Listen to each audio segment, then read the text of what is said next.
Bonjour à toutes et à tous et bienvenue sur votre nouveau média local, Top Actu Local, le média 360 degrés présent sur Internet, en podcast, sur les réseaux sociaux ou encore à la télévision. Un média qui est au cœur des territoires. Et sur cette thématique, sur ce plateau, nous allons parler et poser cette question, réduire le déficit de l'État à quel prix? Avec un plateau assez prestigieux, puisque avec nous, le président du Sénat, Gérard Larcher, bonjour. Avec nous aussi Pierre Bédier, le président du conseil départemental des Yvelines. Bonjour. Avec nous aussi Jacques Kosowski, le maire de Courbevoie et le président de l'association des maires des Hauts-de-Seine. Bonjour. Bonjour. Et puis Pierre Font, le maire de Sartrouville et le président de l'Union des maires des Yvelines. Merci, voilà. Bonjour. Nos hôtes, puisque nous sommes à l'université des mairies de l'Ouest parisien, dans un contexte politique assez particulier, autant dire historique, puisque nous sommes dans une crise politique entre un Premier ministre qui a présenté un gouvernement, qui a démissionné le lendemain, Sébastien Lecornu, qui est actuellement Premier ministre démissionnaire, mais qui a été chargé par le Président de la République de faire des consultations à la fois des partis politiques, des différents mouvements, pour à la fois faire un budget déjà, d'ici à la fin de l'année, mais aussi pour tenter de construire un gouvernement qui ne soit pas censuré. Et parmi les personnes qui ont été consultées, il y a Gérard Larcher, président du Sénat. Donc déjà, première question, le Premier ministre a fait une déclaration ce matin en disant que tout le monde est d'accord pour construire un budget. Qu'est-ce que vous vous êtes dit? Quelles sont les teneurs en ce moment des échanges qu'il peut y avoir entre le Premier ministre et les différentes composantes politiques? Il y a urgence, il y a deux urgences actuellement. Doter avant le 31 décembre notre pays de deux budgets. C'est important, et je m'adresse aux maires qui sont ici présents, aux maires adjoints, aux conseillers municipaux, parce qu'on a besoin aussi de construire les budgets de nos collectivités locales, notre département, de notre région. Et c'est la première des priorités. Première des priorités qui exige un calendrier. En effet, il faut qu'avant le 13 octobre, c'est la semaine prochaine, le projet de budget était déposé sur le bureau de l'Assemblée nationale pour que puisse s'entamer dans un délai de 70 jours constitutionnels l'examen et le vote d'un budget, ce qui appelle tout le monde à la responsabilité. Puis la deuxième urgence, elle est une urgence de paix civile, c'est de voter un texte qui s'appelle une proposition de loi organique pour reporter les élections provinciales en Nouvelle-Calédonie. C'est un objectif de paix civile. Et je pense que nous devons, autour de ces deux objectifs, les budgets et la paix civile, être en capacité de faire des propositions. Mais tout ceci appartient au président de la République, qui est le clé de voûte de nos institutions, de décider la nomination d'un Premier ministre et qui lui proposera un gouvernement. Et c'est donc les jours qui viennent devant nous. Est-ce que vous y croyez, vous, à la nomination d'un Premier ministre? Parce qu'il a deux autres outils constitutionnels qui sont la dissolution au titre de l'article 12. Et puis il y a aussi la possibilité d'une vacance, ce qui vous propulserait à l'Élysée, puisque s'il y a vacance du Président de la République, vous devenez le Président de la République par intérim, et l'organisation d'élections, ce qui a été appelé par notamment Édouard Philippe, qui est président du mouvement Horizon. Les sénateurs reconnaîtront un de mes principes. C'est un principe qui s'appelle calme, en avant et droit. Il est bon qu'on se l'applique en ce moment. Il y a une procédure, elle appartient au président de la République, nomination d'un gouvernement. Les autres décisions lui appartiennent, mais essayons de ne pas avoir chacun notre petite phrase. Moi, ce qui importe, c'est l'intérêt du pays, c'est l'intérêt des Français. Et les 35 000 maires de ce pays sont le ciment qui permet de tenir la République. Voilà pourquoi il est tout à fait essentiel que nous fassions du budget une priorité. Alors, dans quel état d'esprit vous êtes en tant qu'élus locaux, que ce soit vous en tant que maire et vous en tant que président du conseil départemental des Yvelines? Vous êtes dans quel état d'esprit? Vous êtes inquiet? Vous avez peur d'une dissolution? D'abord, je veux dire qu'à la virgule près, je partage les propos du président Larcher. Je reconnais là à la fois son esprit de modération, mais aussi son grand patriotisme. Deuxièmement, oui, nous sommes inquiets, mais nous sommes inquiets comme tous les Français. Et tous ceux que je rencontre, ils sont dans un mélange d'abattement, de colère, de peur qui est considérable. Donc, qu'est-ce qui vous fait le plus peur en fait? L'incertitude est la mère de tous les vices. Et surtout, lorsqu'il s'agit de gérer, nous sommes des gestionnaires. Nous sommes des gestionnaires du quotidien. Nous ne savons pas à l'instant où je parle ce que seront les impasses budgétaires. Donc aujourd'hui, Pierre Font, qui est président certes de la très belle association des maires des Yvelines, est aussi premier vice-président du conseil départemental en charge des finances. Donc il pourrait vous dire aussi bien que moi que comme nous ne connaissons pas nos hypothèses ni de recettes ni de dépenses, nous avançons comme des aveugles dans un tunnel, et dans un tunnel qui n'est pas éclairé. Donc tout ça est assez angoissant. Or, nous avons des responsabilités sociales. Tout à l'heure, le président Larcher disait 35 000 communes font le ciment de la République. Sont les piliers, de la République. Mais les piliers de la République, pour tenir, ils ont besoin du ciment. Et le ciment, c'est les 100 départements. Car nous sommes là en support des communes. Et si nous n'avons pas de budget nous-mêmes, ça va être compliqué d'être en support des communes. Vous, en tant que maire, en plus, l'année prochaine, il y a des élections municipales au mois de mars 2026. Avec, sans budget pour la France, c'est difficile aussi de commencer à faire des promesses aux concitoyennes et aux concitoyens, je suppose. La notion de promesse, c'est pas forcément ce qu'il y a de mieux, parce que c'est des engagements qu'on peut prendre. La promesse, on a toujours le sentiment qu'elle ne va pas forcément être tenue, alors que l'engagement, c'est quelque chose qu'on veut tenir. Pour ça, il faut des informations. Il faut des informations, il faut connaître le budget, il faut aussi connaître sur la partie recettes l'évolution de l'activité économique du pays, parce que l'activité économique du pays, c'est ce qui donne aussi des recettes, ne serait-ce que le marché de l'immobilier, etc. Aujourd'hui, il y a une grande incertitude. Et alors, quelqu'un a dit, il n'y a pas longtemps, que les élus locaux étaient les élus à portée d'engueulade de leurs concitoyens. C'est une vérité. Notion très utilisée par Gérard Larcher. Voilà, c'est une vérité. Et donc, nous sommes tous en contact avec des gens inquiets, comme disait le président Bédier, extrêmement inquiets, en colère, et ça se répercute sur l'ensemble de la société. Donc on a besoin de stabilité et on a besoin d'un budget qui soit adopté, qui nous permette de voir. En termes de calendrier, les communes vont commencer à voter leur budget à partir de décembre. S'il n'y a pas les éléments contenus dans la loi de finances au niveau national, comment faire des hypothèses ? Vous voyez, on est au-delà d'une simple campagne électorale, on est vraiment dans comment on paye nos agents municipaux, comment on tient des engagements vis-à-vis des associations, comment on peut investir. Je rappelle que les collectivités locales sont un des moteurs de l'investissement en France. Et donc on a vraiment là une situation d'incertitude qui est préjudiciable pour tout le monde. Et je terminerai en disant que quand on s'engage normalement dans un mandat, c'est qu'on aime son pays. Et le spectacle qui est donné aujourd'hui n'est pas un spectacle qui, à titre personnel, me réjouit. Jacques Kossowski, est-ce que les déclarations politiques que vous entendez sont à la hauteur de l'enjeu, justement, du pays?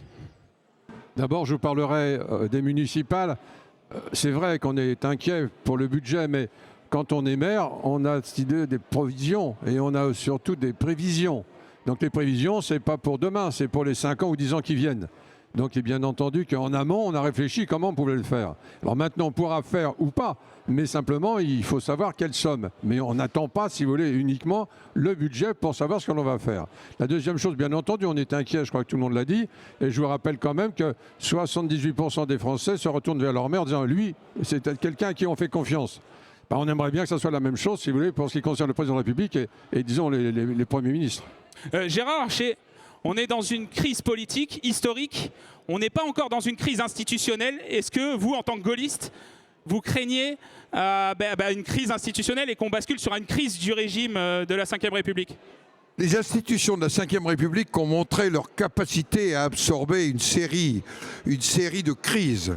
Je rappelle que la première crise, ça a été la crise algérienne pour la Ve République. Ensuite, il y a eu la décision du général de Gaulle de mettre fin à son mandat après un référendum qu'il n'avait pas remporté. Et il y a eu la cohabitation. Je pense qu'il nous faut préserver fondamentalement notre Constitution. Voilà pourquoi j'appelle chacun a exprimé certaines formes de devoir de réserve vis-à-vis de la Constitution. Et je crois que c'est le sens des responsabilités que nous devons avoir. Un gouvernement de gauche à la tête du pays. Je m'adresse aux élus locaux là. Qu'est-ce que ça engendrerait? Est-ce qu'il faut aller jusque-là dans le compromis justement pour répondre aux enjeux actuels et éviter la crise politique et la crise institutionnelle? Écoutez, aujourd'hui, la France est dans une période très très difficile. Il faut en sortir. Donc il faut regarder ce que l'on peut faire. Je crois que c'est tout. Quel est l'homme ou la femme qui peut apporter quelque chose de plus? Voilà. Jusqu'à un gouvernement potentiellement de gauche. Ou de coalition. Tout est possible aujourd'hui. Il ne faut pas faire la fine bouche aujourd'hui. Comment on peut en sortir? Ok. Juste pour ajouter, donc on va basculer sur le débat. Peut-être que vous vouliez répondre, Pierre Bédier, sur ça, un gouvernement de gauche? Pour moi, les choses sont claires. D'un côté, le RN, de l'autre RFI, ça, ce sont les deux repoussoirs. Tout ce qui est entre le RN et le LFI a vocation à travailler ensemble pour la France et pour les Français. Tout le reste est littérature. Juste une dernière question là-dessus. On a la capacité aujourd'hui de basculer dans ce régime parlementaire à la française, parce que bon, ça restera toujours un régime présidentiel, puisqu'il y a toujours le président qui constitutionnellement est peut-être le plus haut au niveau des institutions. Mais est-ce qu'on a cette capacité, comme nos voisins allemands, italiens, à basculer dans un régime parlementaire avec des compromis? On n'a pas à basculer, notre régime est à la fois parlementaire et présidentiel. Ce que vient d'évoquer le président du conseil départemental, est-ce qu'on a la capacité, dans l'intérêt du pays, à dépasser un certain nombre de clivages entre ceux et celles qui croient aux valeurs de la République et pas ceux qui se situent en dehors des valeurs de la République. C'est ça l'enjeu, mais je pense que nos concitoyens sont perdus et qu'il faut que nous fassions très attention à nos concitoyens. Étant perdus, ils peuvent se laisser aller à je ne sais quelle forme de désespérance politique. Et je crois que là-dessus, il est important que nous leur proposions pour le pays, dans l'intérêt de chacune et de chacun, des solutions qui nous permettent de passer ce moment. Voilà pour cette parenthèse politique. De toute façon, on en saura plus ce soir, puisque le président de la République, Emmanuel Macron, a donné jusqu'à ce mercredi au Premier ministre démissionnaire pour trouver une solution, et on en saura plus ce soir. On va basculer sur la thématique, donc réduire le déficit public à quel prix, et notamment à quel prix pour les collectivités locales.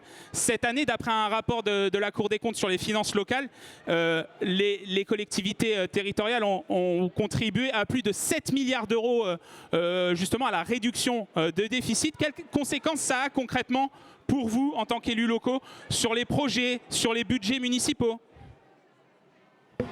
Moi, je crois que c'est assez simple. Les communes, les collectivités en général, sont celles qui animent le plus de services publics au profit des habitants. Tout à l'heure, il y avait une table ronde petite enfance, il y a les équipements scolaires, la sécurité de plus en plus est une compétence des communes, vous avez l'ensemble des mobilités, l'attractivité du territoire, etc., etc. Vous réduisez les capacités financières des collectivités, vous réduisez les services qui sont donnés à la population. Et ceux qui imaginent que là-dedans, il y a du gras, il y a de la gabegie, se trompent. Quand on regarde, par exemple, la nécessité de créer des voies de transport, que ce soit de la route, des transports ferroviaires, etc., c'est essentiel. Sinon, les entreprises ne s'installent pas sur un territoire. Si vous ne modernisez pas l'outil de formation, avec des investissements qui sont souvent lourds, vous ne permettez pas à la fois le développement du pays, mais en même temps, vous créez une désespérance parce que tous ces jeunes n'auront pas d'avenir. Tout est comme ça, c'est-à-dire que si on ne lutte pas de façon efficace contre les déficits et si on ne reprend pas la capacité à avoir des financements sains, on plombe complètement l'avenir de ce pays, c'est une évidence. Et moi, ce qui m'inquiète, c'est que 3 000 milliards de dettes à l'été, 3 300 milliards de dettes là, j'espère que les compromis futurs ne vont pas encore plus plomber l'état financier du pays. Jacques Ossowski ? Je crois qu'il faut quand même toujours rappeler que les collectivités locales doivent avoir un budget en équilibre. Oui. Ça, c'est impératif. L'État, ce n'est pas le cas aujourd'hui. Je me souviens, il y a X années, peut-être le président Larcher se souviendra, il y a un moment, un président avait souhaité que justement les budgets soient en équilibre. Pour nos téléspectateurs, c'est-à-dire que les collectivités locales n'ont pas le droit au déficit, en fait. On n'a pas le droit, et de toute façon, si on ne peut pas boucler notre budget, le préfet vient nous voir en disant il faut faire quelque chose. Voilà. Donc c'est ça notre difficulté aujourd'hui. Ce qui n'empêche que la population, elle le comprend, mais elle n'accepte pas. elle ne comprend pas qu'on puisse fermer une piscine, qu'on puisse fermer une patinoire, qu'on puisse fermer des équipements parce qu'on en a besoin. Donc il faut qu'on joue très décidément à faire des économies. Et je rappelais l'autre jour, quand l'État a décidé, c'est très bien, d'augmenter les fonctionnaires, ça nous a coûté dans les collectivités locales, mais on n'a pas eu de recettes. Et à chaque fois qu'on a des taux comme la CNRACL, des taux en plus, on n'a pas de recettes, ce sont des dépenses et il faut les assumer. Donc ça devient très très difficile, on ne pourra pas continuer comme ça éternellement. Pierre Bédier, justement, sur les recettes, au niveau du département, vous dépendez, par exemple, du marché de l'immobilier avec les droits de mutation, les frais de notaire, comme on les appelle, qui baissent. Comment on fait justement pour retrouver, en plus, des baisses des dotations de l'État ? Les 3 derniers présidents de la République, qui sont de 3 formations différentes, ont massacré la fiscalité locale. C'est une erreur tragique. Et si on veut que le pays reparte de l'avant, il faudra immanquablement remettre en place une fiscalité locale qui responsabilise les élus, parce que tout à l'heure on parlait des élus à portée d'engueulade. Quand on augmente les impôts, quand on est maire ou quand on est président de conseil départemental, on se fait directement engueuler. Donc il faut pouvoir le justifier, il faut qu'il y ait donc une réponse démocratiquement acceptable. Donc nous avons besoin de cette fiscalité. Sinon, on se trouve dans la situation du département, des départements en règle générale, où notre financement repose sur un seul impôt, ce qui n'est jamais une bonne chose. C'est un impôt qui est complètement cyclique, alors que nos dépenses ne le sont pas. Donc ça finit par des écarts entre les recettes et les dépenses qui amènent à l'accroissement de la dette et à un pilotage de plus en plus difficile. Retour de la fiscalité locale, est-ce qu'il ne faut pas un nouvel acte de la décentralisation finalement en France ? Indispensable, nous le demandons depuis des années. Acte de décentralisation qui revoit les relations entre l'État et les collectivités territoriales et qui refonde profondément l'autonomie financière et fiscale qui a totalement disparu.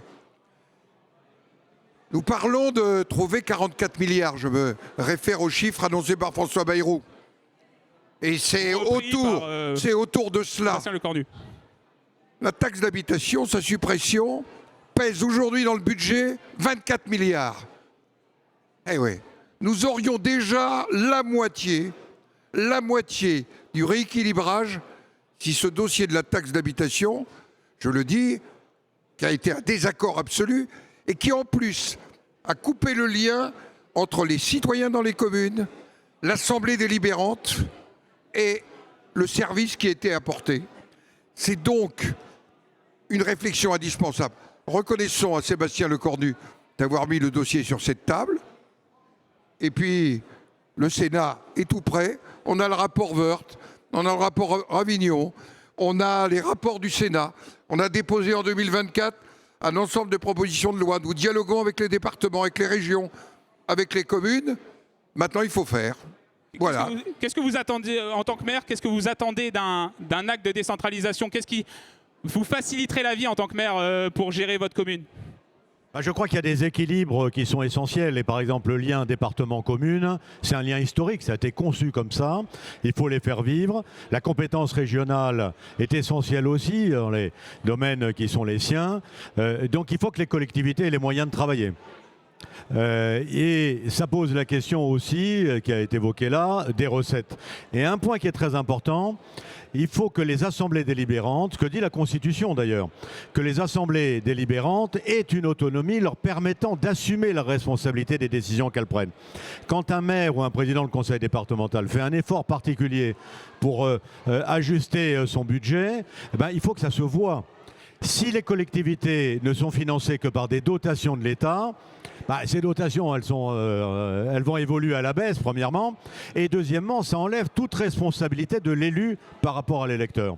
C'est une sorte de contrat moral qui n'a pas été respecté, qu'il faut rétablir. Donc si je comprends bien, il faut augmenter les impôts à un moment donné. Enfin, augmenter, en tout cas, rétablir un nouvel impôt.